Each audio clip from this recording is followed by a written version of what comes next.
आता साठी महत्त्वाची आणि मोठी बातमी ती म्हणजे रखडलेल्या 24-25 वर्षातील पोलीस भरतीचा मार्ग आता मोकळा झालाय। उद्या मुंबईत पोलीस भरतीच्या पूर्वतयारीसाठी बैठक घेण्यात येते। अपर पोलीस महासंचालक प्रशिक्षण आणि खास पथक सकाळी 11 वाजता व्हिडिओ कॉन्फरन्सिंगद्वारे बैठकीला उपस्थित राहणार आहेत।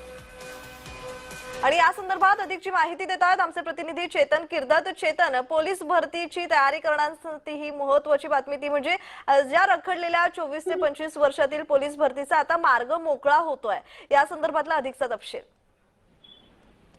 नक्कीच पाहायचं झालं तर कोरोनाच्या नंतर खरं तर पोलीस भरतीची जी प्रक्रिया आहे ती रखडल्याचं आपल्याला पाहायला मिळालं। 2022-23 त्यानंतर 23-24 आणि आता 24-25 अशी ही जी पोलीस भरतीची प्रक्रिया आहे ही याला वेळ लागत असल्याने पोलीस भरती देणाऱ्या विद्यार्थ्यांमध्ये उमेदवारांमध्ये टेन्शनचं वातावरण होतं, कारण वय निघून गेल्यानंतर पोलीस भरतीची प्रक्रिया जी आहे ती देता येत नाही।